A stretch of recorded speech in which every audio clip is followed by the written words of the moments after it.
Pense rápido. O que você estava fazendo em 2001, o primeiro ano do século XXI?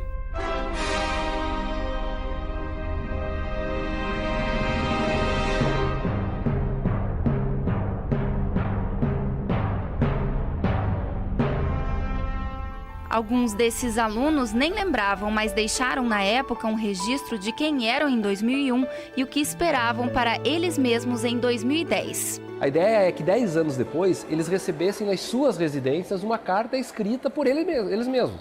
É causar surpresa de eu receber alguma coisa que eu escrevi para mim mesmo. Esse ano, quando a gente pensou, está na hora de enviar as cartas, a gente começou a perceber que a ideia não é a carta em si.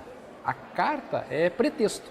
Na verdade, é pretexto para saborear um passado, para saborear os últimos 10 anos.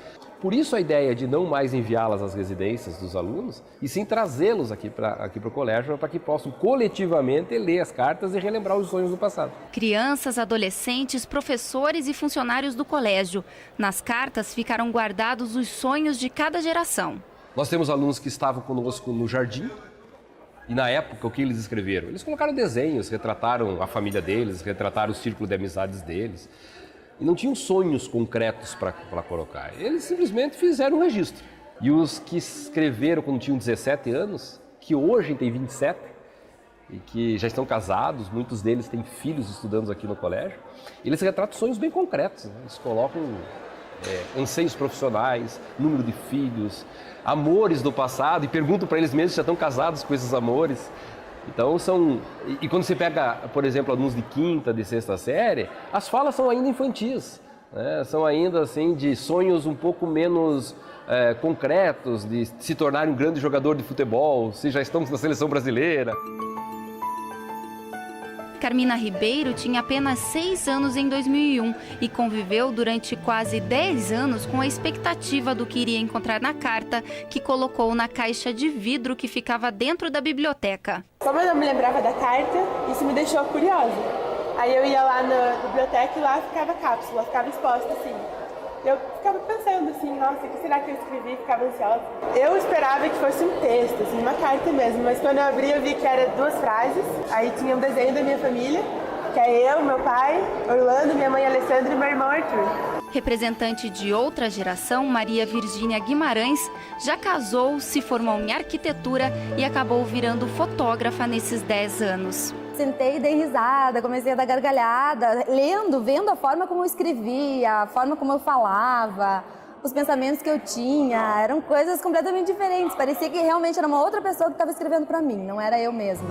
As irmãs Caroline e Natália Preima se emocionaram ao relembrar as histórias da infância. Nossa casa! Eu dei bronca em mim mesma, falando, olha, não se case, não tenha filhos, você é muito nova, você vai ter 21 anos e vai ser muito nova para isso. Eu gostava de inglês, gostava de português e agora eu gosto de matemática. E a proposta do colégio agora é deixar novos registros para serem abertos em 2020. A atividade ganhou um novo sentido para uma geração que, em sua grande maioria, nunca escreveu uma carta. O que aconteceu agora com essa moçada é que a ação do escrever, do guardar e do esperar 10 anos passou a ter um novo sentido. O sentido de projetar realmente com mais tempo, com calma, para se reaver com essa escrita. E como o Pietro, de 10 anos, se imagina em 2020? Voltar maior, eu quero ter a carreira de físico ou biólogo. Também vou querer jogar bastante futebol em 2020.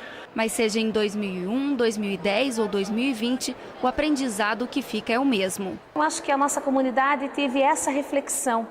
Aquilo que a gente pode realmente conduzir, aquilo que a gente pode desejar e aquilo que realmente pode acontecer.